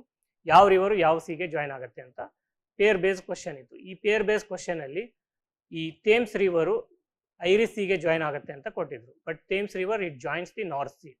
So one of the option in that question was North Sea. So a North Sea, Thames River North Sea ಗೆ ಜಾಯಿನ್ ಆಗುತ್ತೆ ಅಂತ ನೀವು ಸ್ಟಡಿ ಮಾಡಿದ್ಮೇಲೆ ಕಂಟ್ರೀಸ್ ಸರೌಂಡಿಂಗ್ ನಾರ್ತ್ ಸೀನ ನೀವು ಸ್ಟಡಿ ಮಾಡಬೇಕು. So that will help you in answering this question. So last year 2021 PYQ explain ಮಾಡಬೇಕಾದ್ರೆ we have studied countries that are surrounding North Sea. ನೀವು ಆ ವಿಡಿಯೋನ ನೋಡ್ಬೋದು. So that is already publish. So already publish ಆಗಿದೆ, ಆ ವಿಡಿಯೋನ ನೋಡಿ. So ಅದರಲ್ಲಿ ನಾವು ಎಕ್ಸ್ಪ್ಲೇನ್ ಮಾಡಿದ್ದೀವಿ ಯಾವ ರೀತಿ previous year question next year UPSCಗೆ ಹೆಲ್ಪ್ ಆಗುತ್ತೆ ಅಂತ. ಸೊ ಇವಾಗ ನಾವು ಕಂಟ್ರೀಸ್ ಸರೌಂಡಿಂಗ್ ನಾರ್ತ್ ಸಿ ನಾವು ನೋಡೋದಾದರೆ through map. So out of these 4 countries, only 2 countries share the border with North Sea. So what are those 2 countries? So here we have North Sea. So countries that share border with North Sea ಅಂತ ನಾವು ನೋಡೋದಾದರೆ UK ಇದೆ, Norway ಇದೆ, then we have Denmark here, then we have Netherlands here, then here we have Germany, here we have Belgium, France ಇಲ್ಲಿದೆ. So options ನೋಡೋದಾದರೆ only 2 countries, that is Germany and Norway. These 2 countries, they share the border with North Sea. So other country, Finland, it shares border with Baltic Sea at Gulf of Bothnia, not the North Sea. And Russia, it has a coast on the Baltic Sea Arctic Ocean and Pacific Ocean, not the North Sea, right? So next year ಏನು ಮಾಡ್ಬೋದು, Baltic C, ಈ ವರ್ಷ Baltic C ಯೊಂದಿಗೆ ಯಾವ countries border share ಮಾಡುತ್ತೆ ಅದನ್ನು ಕೇಳ್ಬೋದು. Baltic Sea, so one of the probable option, probable topic this year, right? So here I have mentioned there was a question on Thames River, Irish Sea and North Sea in PYQ. ಇವಾಗ north C ಮೇಲೆ ಕೇಳಿದ್ದಾರೆ, Irish C ಮೇಲೆ ಕೇಳ್ಬೋದು ಅಥವಾ Baltic C ಮೇಲೆ ಈ ವರ್ಷ question frame ಆಗ್ಬೋದು.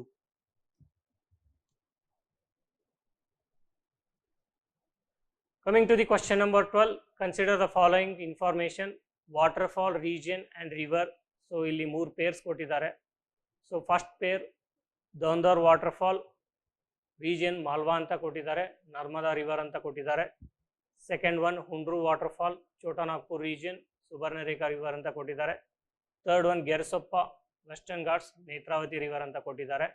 ಸೊ ಆಪ್ಷನ್ ಪೇರ್ 1 ಅನಲೈಸ್ ಮಾಡೋದಾದ್ರೆ ದೊಂದೋರ್ ವಾಟರ್ಫಾಲ್ ನರ್ಮದಾ ನದಿ ಮೇಲಿದೆ, ಬಟ್ ರೀಜನ್ ಮಾಲ್ವಾ ಅಲ್ಲ. So option 1 it is incorrect. Hundru river Chotanagpur ಪ್ಯಾಟ್ಲೂರಲ್ಲಿ ಬರುತ್ತೆ, Subarnarekha river, this is correct. Subarnarekha river ಮೇಲೆ 2021 ಒಂದು ಕ್ವಶನ್ ಇತ್ತು. So if you solve that question, Subarnarekha river ಮೇಲೆ ಅದು which of the following rivers originate from Eastern Ghats ಅಂತ ಕ್ವಶನ್ ಕೇಳಿದ್ರು. ಅದರಲ್ಲಿ ಸುಬರ್ಣರೇಖಾ ಕೂಡ ಒಂದು ಆಪ್ಷನ್ ಇತ್ತು.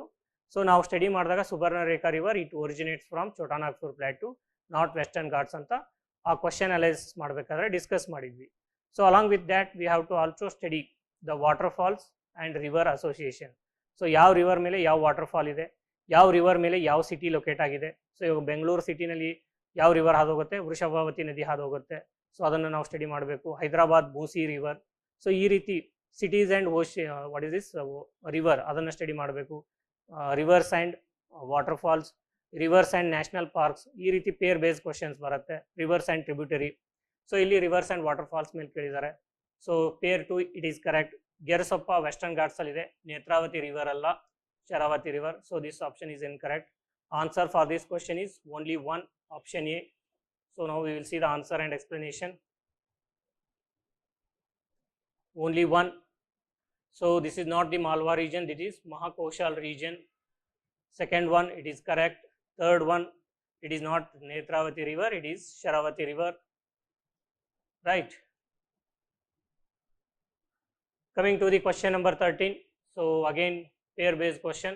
One side they have given region, the name of the mountain range and the type of the mountain. So pair 1, Central Asia. Central ಏಷ್ಯಾದಲ್ಲಿ ವಸ್ಜಿಸ್ mountain ಇದೆ ಅಂತ ಹೇಳ್ತಿದ್ದಾರೆ and this is a fold mountain ಅಂತ ಹೇಳ್ತಿದ್ದಾರೆ. ಯುರೋಪಲ್ಲಿ Alps mountain ಇದೆ, ಇದು block mountain ಅಂತ ಹೇಳ್ತಿದ್ದಾರೆ. ನಾರ್ತ್ ಅಮೆರಿಕಾದಲ್ಲಿ ಅಪಲೇಷಿಯನ್ ಮೌಂಟೇನ್ಸ್ ಇದೆ, ಅದು ಫೋಲ್ಡ್ ಮೌಂಟೇನ್ ಅಂತ ಹೇಳ್ತಿದ್ದಾರೆ. ಸೌತ್ ಅಮೆರಿಕಾದಲ್ಲಿ ಆ್ಯಂಡೀಸ್ ಮೌಂಟೇನ್ ಇದೆ, ಇದು ಫೋಲ್ಡ್ ಮೌಂಟೇನ್ ಅಂತ ಹೇಳ್ತಿದ್ದಾರೆ. ಸೊ ಈ 7th or 8th standard NCERT, so continent study ಬೇಕಾದರೆ ಅಥವಾ types of mountain plateau study ಮಾಡಬೇಕಾದ್ರೆ ಯಾವುದು ಫೋಲ್ಡ್ ಮೌಂಟೇನು, ಯಾವುದು ಬ್ಲಾಕ್ ಮೌಂಟೇನು, ಯಾವುದು ವೋಲ್ಕ್ಯಾನಿಕ್ ಮೌಂಟೇನು, ಸೊ ಯಾವುದು what is this residual mountain or relic mountain. So ಈ ರೀತಿ ಪ್ರತಿಯೊಂದು ಮೌಂಟೇನ್ಸ್ನ ಎಕ್ಸ್ಪ್ಲೇನ್ ಮಾಡೋದ್ರ ಜೊತೆಗೆ ಎಕ್ಸಾಂಪಲ್ಸ್ ಕೂಡ ಕೊಟ್ಟಿದ್ದಾರೆ. ಆ ಮೌಂಟೇನ್ಸ್ ಎಲ್ಲಿದೆ ಅಂತ ಆ ಕಾಂಟಿನೆಂಟ್ಸ್ ಮುಖಾಂತರ ಎಕ್ಸ್ಪ್ಲೇನು ಮಾಡಿದ್ದಾರೆ. ಸೊ ಇಲ್ಲಿ ನಾವು ನೋಡೋದಾದರೆ ಫಸ್ಟ್ ಪೇರು ಸೆಂಟ್ರಲ್ ಏಷ್ಯಾದಲ್ಲಿ ವಸ್ಜಿಸ್ ಮೌಂಟೇನ್ ಇದೆ ಅಂತ ಹೇಳ್ತಿದ್ದಾರೆ. Vosges mountain it is not in Central Asia, it is in Europe. So this option it is incorrect. Europe ಅಲ್ಲಿ ಆಲ್ಪ್ಸ್ ಮೌಂಟೇನ್ ಇದೆ, ಅದು ಬ್ಲಾಕ್ ಮೌಂಟೇನ್ ಅಂತ ಹೇಳ್ತಿದ್ದಾರೆ. So we will keep it pending. North ಅಮೆರಿಕಾದಲ್ಲಿ Appalachian mountains ಇದೆ, ಅದು fold mountain ಅಂತ ಹೇಳ್ತಿದ್ದಾರೆ. ಎಸ್, ನಾರ್ತ್ ಅಮೆರಿಕಾದಲ್ಲಿ ಅಪಲೇಷಿಯನ್ ಮೌಂಟೇನ್ ಇದೆ, it is a fold mountain, it is one of the old fold mountain. South ಅಮೆರಿಕಾದಲ್ಲಿ ಆ್ಯಂಡೀಸ್ ಮೌಂಟೇನ್ ಇದೆ, ಅದು ಫೋಲ್ಡ್ ಮೌಂಟೇನ್ ಅಂತ ಹೇಳ್ತಾರೆ, ದಟ್ ಈಸ್ ಆಲ್ಸೋ ಕರೆಕ್ಟ್. ಇಲ್ಲಿ ಏನು ಹೇಳ್ತಿದ್ದಾರೆ, ಯುರೋಪಲ್ಲಿ ಆಲ್ಪ್ಸ್ ಇದೆ ಬಟ್ ಅದು ಬ್ಲಾಕ್ ಮೌಂಟೇನ್ ಅಂತ ಹೇಳ್ತಿದ್ದಾರೆ. So it is not block mountain, it is a fold mountain. So this option is also incorrect. So what is the answer? That is B, only 2 are correct. Now we will see the answer and explanation. B, only 2 correct. Central Asia was this fold mountain, so it is not in Central Asia, it is in Western Europe, that is in France. They are not fold mountain, was this a block mountain. Then Europe alli Alps ide, block mountain anta ಹೇಳ್ತಿದ್ದಾರೆ. Alps are the young fold mountain, they are not block mountain and they are in Europe, right? Then coming to the Appalachian Mountain, they are in North America and they are fold mountain, that is correct. Then in South America we have Andes, they are young fold mountain, these are old fold mountain. So coming to the Europe, so Europe alli enide Vosges elli barutte, illi barutte, these are block mountain. Then we have Jura mountains, and here we have Alps, then here we have Massif Central, right? Then here we have Massif American, here we have Pyrenees. So these are the important mountain ranges in the Europe. Then Appalachians, it is there in North America, United States ಮತ್ತೆ ಕೆನಡಾದಲ್ಲಿ ಅದು ಹೋಗುತ್ತೆ. Then Andes mountain in Southern America along the western coast, right?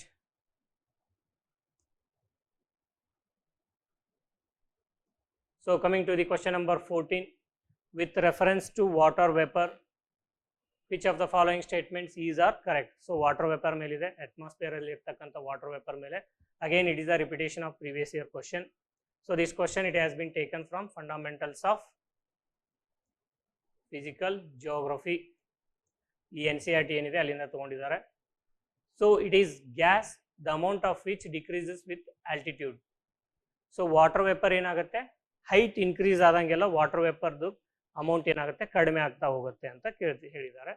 Then its percentage is maximum at the poles. So polar region ಅಲ್ಲಿ ಈ water content, water vapour ಏನಿದೆ maximum ಇದೆ ಅಂತ ಹೇಳ್ತಾರೆ. So what is the answer? So answer for this question, coming to the statement 1, water vapour gas the amount of which decreases with altitude ಅಂತ ಹೇಳ್ತಿದ್ದಾರೆ. This is correct. As height increases in the troposphere, water vapor level decreases. As height increases, what happens? Water vapor decreases. Then the percentage is maximum at the poles anta ಹೇಳ್ತಾರೆ. polar region ಅಲ್ಲಿ ಏನಾಗುತ್ತೆ, temperature ತುಂಬಾ ಕಡಿಮೆ ಇರೋದ್ರಿಂದ evaporation ಆಗಲಿಕ್ಕೆ ಯಾವುದೇ ರೀತಿಯ possibilities ಇರೋದಿಲ್ಲ. ಸೊ ಹಾಗಾಗಿ ಅಲ್ಲಿ ಏನಾಗುತ್ತೆ, ಮಾಯಿಶ್ಚರ್, ತೇವಾಂಶ ಏನಿದೆ ತುಂಬಾ ಕಡಿಮೆ ಇರುತ್ತೆ. So statement 2 is incorrect. Statement 1 is correct. Answer is A, 1 only. So answer is A, 1 only. So 90% of the atmospheric water vapor is confined within the troposphere. So with increasing altitude, andre height altitude increase adange temperature decrease agutte, air density reduce agutte. So condensation removes the moisture, hence water vapor decreases sharply with the height. So that is the explanation. So its percentage is maximum at the poles anta helidare, that is incorrect. Water vapor, it is maximum at equator and tropical region, and especially in warm ocean with high evaporation. So ಈ oceanic water ಬಾಡಿಯಲ್ಲಿ ಇರುತ್ತೆ, equator and tropical ರೀಜನಲ್ಲಿ. So ಅಲ್ಲಿ ಏನಾಗುತ್ತೆ, high evaporation ಇರೋದ್ರಿಂದ ಏನಾಗುತ್ತೆ, water vapour ಜಾಸ್ತಿ ಇರುತ್ತೆ. Polar ರೀಜನಲ್ಲಿ ಕೋಲ್ಡ್ ಇರೋದ್ರಿಂದ ವೆರಿ ಲೋ ಇವಾಪರೇಷನ್ ಆಗುತ್ತೆ. ಸೊ ಅಲ್ಲಿ ಏನಾಗುತ್ತೆ, ಮಿನಿಮಮ್ ವಾಟರ್ ವೇಪರ್ ಇರುತ್ತೆ. So water vapour it ranges from 0 to 4% by volume in the atmosphere. It's highest in humid tropical and lowest in deserts and polar region. So this fact we should know. So coming to the question number 15, consider the following description. Annual and daily range of temperature is low. Precipitation occurs throughout the year. Precipitation varies between 50 and 250 centimeter. So what is the type of climate? So ಇಲ್ಲಿ ಒಂದು climate ಟೈಪ್ನ explain ಮಾಡಿದ್ದಾರೆ, describe ಮಾಡಿದ್ದಾರೆ. So ಅದು ಯಾವ climate type ಅಂತ answer ಕೇಳ್ತಿದ್ದಾರೆ. So previous ಇಯರಲ್ಲಿ savanna ಕೇಳಿದ್ರು, tropical rain forest ಮೇಲೆ ಕೇಳಿದ್ರು, ಇಕ್ವೇಟರಲ್ ಟೈಪ್ ಆಫ್ ಕ್ಲೈಮೇಟ್ ಮೇಲೆ ಕೇಳಿದ್ರು. So here they have explain the one more type of climate. Annual and daily range of temperature ತುಂಬ ಕಡಿಮೆ ಇದೆ. ಸೊ ಅಂದರೆ ಟೆಂಪ್ರೇಚರ್ ಅಷ್ಟು ವೇರಿ ಆಗಲ್ಲ, ಡೈಲಿ ಟೆಂಪ್ರೇಚರ್ ಇರ್ಬೋದು day and night. And annual ಅಂದರೆ ವಿಂಟರು ಮತ್ತು ಸಮ್ಮರ್ ಸೀಸನಲ್ಲಿ ಇರ್ತಕ್ಕಂಥ ಟೆಂಪ್ರೇಚರು ತುಂಬ ಜಾಸ್ತಿ ವೇರಿ ಆಗಲ್ಲ ಅಂತ ಹೇಳ್ತಿದ್ದಾರೆ. Precipitation occurs throughout the year, ಮಳೆ ಏನಾಗುತ್ತೆ, ವರ್ಷದುದ್ದಕ್ಕೂ ಮಳೆ ಆಗ್ತಾ ಇರುತ್ತೆ. ಇಂಡಿಯಾ ರೀತಿ ಅಲ್ಲ, ಇಂಡಿಯಾದಲ್ಲಿ ಏನಾಗುತ್ತೆ, ಮಾನ್ಸೂನ್ ಪೀರಿಯಡಲ್ಲಿ ಮಳೆ ಆಗುತ್ತೆ, ಸಮ್ಮರು ಮತ್ತು ಈ ರಿಟ್ರೀಟಿಂಗ್ ಮಾನ್ಸೂನ್ ಟೈಮಲ್ಲಿ ತುಂಬ ಕಡಿಮೆ ಮಳೆ ಆಗುತ್ತೆ. And precipitation varies between 50 to 250 centimetre. Precipitation ಏನಾಗುತ್ತೆ, 50 ಇಂದ 250 ಸೆಂಟಿಮೀಟರ್ವರೆಗೂ, ಅಂದರೆ ಹೈಯೆಸ್ಟ್ 250 ಸೆಂಟಿಮೀಟರ್ ಆಗುತ್ತೆ, ಲೋಯೆಸ್ಟ್ 50 ಸೆಂಟಿಮೀಟರ್. ಈ ರೇಂಜಲ್ಲಿ ಮಳೆ ಆಗುತ್ತೆ ಅಂತ ಹೇಳ್ತಾರೆ. Then we will analyse each of the option.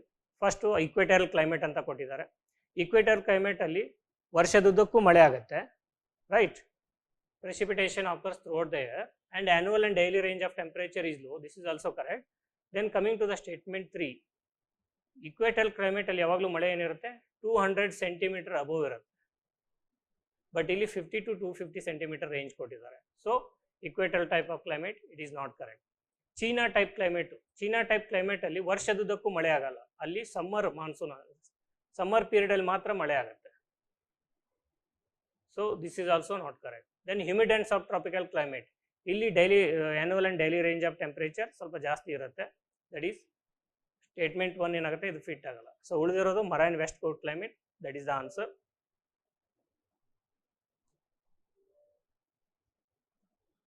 So answer is D, that is marine west coast climate. Low annual and daily rain temperature because of maritime influence.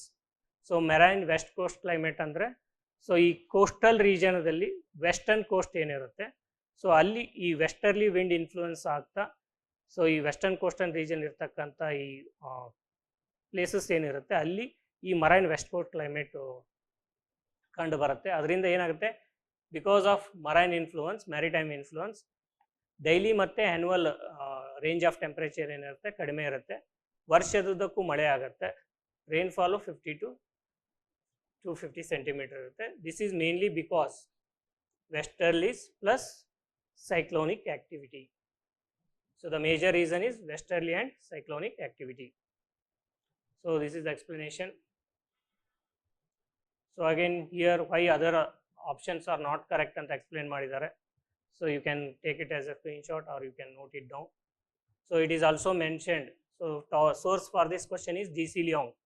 So G.C. Leong ಏನು book ಇದೆ ಅದರಲ್ಲಿ ಈ ಎಲ್ಲ types of ಕ್ಲೈಮೇಟ್ನ explain ಮಾಡಿದ್ದಾರೆ. So you have to go through all these type of climates. So coming to the question number 16, so with reference to Coriolis force, so Coriolis force ಮೇಲೆ ಈ question ಕೇಳಿದ್ದಾರೆ. With reference to Coriolis force, which of the following statements are correct? Statement 1, it increases with increase in wind velocity, it is maximum at the poles and it is absent at the equator ಅಂತ ಹೇಳ್ತಿದ್ದಾರೆ. Coriolis force ಅಂದರೆ ಇವಾಗ earth rotate ಆಗುತ್ತೆ, earth rotates on its Axis. Earth ಏನು ಮಾಡುತ್ತೆ, ತನ್ನ ಕಕ್ಷೆಯಲ್ಲಿ ಏನು ಮಾಡುತ್ತೆ, ಗಿರ್ಕಿ ಹೊಡಿತಿರುತ್ತೆ. ಸೊ ಈ ಗಿರ್ಕಿ ಹೊಡೆಯೋದ್ರಿಂದ ಏನಾಗುತ್ತೆ, ವಿಂಡ್ ಏನಾಗುತ್ತೆ, ಡಿಫ್ಲೆಕ್ಟ್ ಆಗುತ್ತೆ. Because of rotation of earth wind deflects. So ಇದನ್ನು ಐಡೆಂಟಿಫೈ ಮಾಡಿದವ್ರು ಯಾರು ಅಂದರೆ ಫ್ರೆಂಚ್ ಫಿಸಿಸಿಸ್ಟ್ ಕೋರಿಲಿಸ್ ಅನ್ನೋರು. ಸೊ ಅವ್ರು ಏನು ಮಾಡ್ತಾರೆ, ಇದನ್ನು ಐಡೆಂಟಿಫೈ ಮಾಡ್ತಾರೆ, ಇದಕ್ಕೆ ಕೋರಿಲಿಸ್ ಫೋರ್ಸ್ ಅಂತ ಹೆಸರಿಟ್ಟಿರ್ತಾರೆ, ರೈಟ್. ಸೊ ಈ ಕೋರಿಲಿಸ್ ಫೋರ್ಸಿಂದ ಏನಾಗುತ್ತೆ, ನಾರ್ದರ್ನ್ ಹೆಮಿಸ್ಫಿಯರಲ್ಲಿ ವಿಂಡು ರೈಟ್ ಡೈರೆಕ್ಷನ್ಗೆ ಡಿಫ್ಲೆಕ್ಟ್ ಆಗುತ್ತೆ, ಸದರ್ನ್ ಹೆಮಿಸ್ಫಿಯರಲ್ಲಿ ಲೆಫ್ಟ್ ಡೈರೆಕ್ಷನ್ಗೆ ಡಿಫ್ಲೆಕ್ಟ್ ಆಗುತ್ತೆ, ರೈಟ್. ಸೊ ಇವಾಗ ಕೋರಿಲಿಸ್ ಫೋರ್ಸ್ ಏನಾಗುತ್ತೆ, ಇಕ್ವೇಟರ್ಲಿ ಇದು 0 ಇರುತ್ತೆ. ಟುವರ್ಡ್ಸ್ ಪೋಲಾರ್ ರೀಜನ್, ನಾವು ಇಕ್ವೇಟರಿಂದ ಪೋಲ್ ರೀಜನ್ಗೆ ಹೋಗ್ತಾ ಹೋದರೆ ಕೋರಿಲಿಸ್ ಫೋರ್ಸ್ ಜಾಸ್ತಿ ಆಗ್ತಾ ಹೋಗುತ್ತೆ and it is maximum at the poles. So ನಾವು we will analyse each of the statement. It increases with increase in wind velocity, so then it is maximum at the poles and it is absent near the equator. So ಇವಾಗ wind move ಆಗದೇ stable ಆಗಿದ್ದರೆ Coriolis force experience ಆಗಲ್ಲ. So wind velocity ಜಾಸ್ತಿ ಆದಂಗೆಲ್ಲ ಏನಾಗುತ್ತೆ, Coriolis force ಕೂಡ ಜಾಸ್ತಿ ಆಗ್ತಾ ಹೋಗುತ್ತೆ and it is maximum at the poles. ಅಂದರೆ ಕೋರಿಲಿಸ್ ಫೋರ್ಸ್ ಪೋಲ್ಸಲ್ಲಿ ಜಾಸ್ತಿ ಇದೆ, ಇಕ್ವೇಟರ್ಲಿ ಅಬ್ಸೆಂಟ್ ಇದೆ. So this statement is also correct. Answer for this question is both 1 and 2, that is answer option C. So source for this question is fundamentals of physical geography NCERT.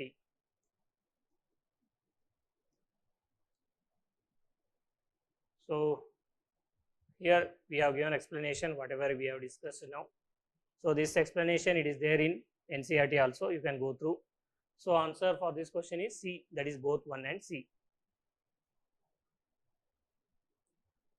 So coming to the question number 17, so again the question is on summer solstice, that is June 21. So the June 21 summer solstice ಮೇಲೆ already previous last 7 years ಅಲ್ಲಿ 3 question ಬಂದಿದೆ. Again this is the 4th question. So ಈ question 2021 or 22 ನಲ್ಲಿ ಕೇಳಿದ್ದಾರೆ UPSC ಅವರು, ಅದನ್ನೇ repeat ಮಾಡಿದ್ದಾರೆ.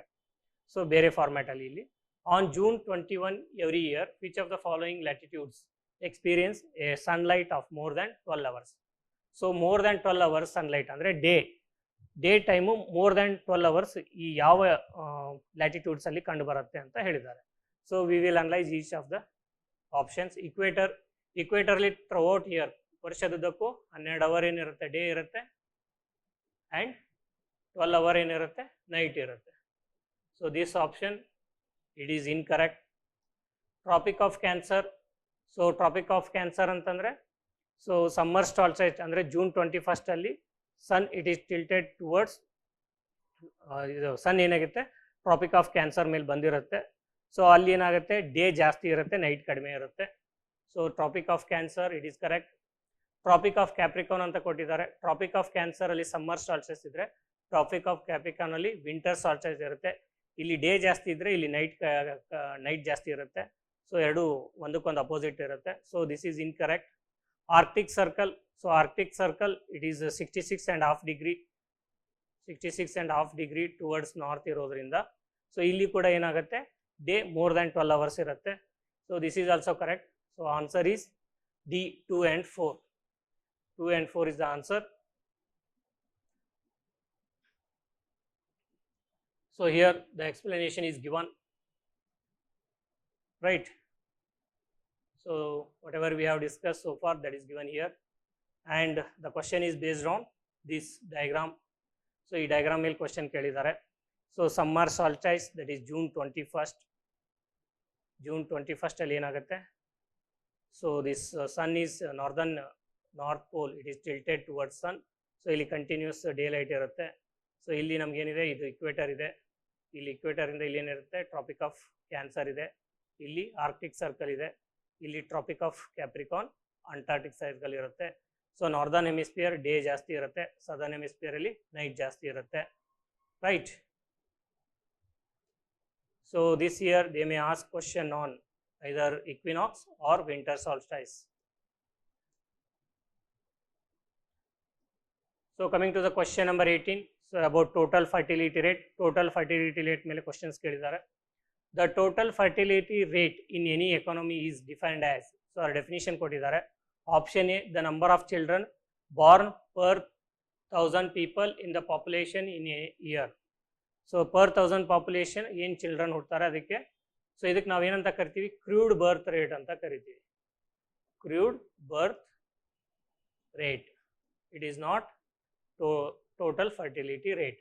This is crude birth rate. Then B, the number of children born to a couple in their lifetime in a given population. So this is not proper definition. Ellu definition alli total fertility rate alli couple na use ಮಾಡಲ್ಲ. So this is incorrect. Then the birth rate minus death rate, this is natural population growth except migration. Natural population growth, ಅದಕ್ಕೆ ಏನಂತ ಕರಿತೀವಿ, birth rate minus death rate ಅಂತ ಕರಿತೀವಿ. Then so this is also not correct. We are left with D, that is average number of live births a woman would have by the end of child bearing age. Child bearing age ಅಂದರೆ 15ರಿಂದ 49 ಏಜಲ್ಲಿ. So ಅವ್ರದ್ದೇನು child bearing age ಇದೆ ಅಂದರೆ so ಆ ಏಜಲ್ಲಿ ಅವ್ರೇನು ಮಗು ಕೊಡ್ತಾರೆ ಅದಕ್ಕೇನಂತ ಕರಿತೀವಿ, total fertility rate ಅಂತ ಕರಿತೀವಿ. So answer is D. So 15 to 49 years, woman, average number of children. So these are the three important keywords here with respect to total fertility rate definition. So option A describes crude birth rate. Option B couple anta use madide, that is incorrect. Option C about natural growth rate, right? Then coming to the replacement level fertility rate, now consider madidare 2.1. As per National Family Health Survey 5 ಪ್ರಕಾರ ಇಂಡಿಯಾದು total fertility rate ಎಷ್ಟಿದೆ ಅಂದರೆ 2.0 ಇದೆ, that is below replacement level. So ಈ data ಮೇಲೆ ಈ ವರ್ಷ question ಬರೋ ಸಾಧ್ಯತೆ ಇದೆ. So this is very important.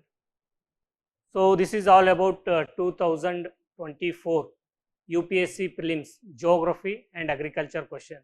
So ಈ 2024ಅಲ್ಲಿ 18 ಕ್ವಶನ್ ಕೇಳಿದ್ದಾರೆ ಜೋಗ್ರಫಿ ಮತ್ತು ಅಗ್ರಿಕಲ್ಚರಿಂದ.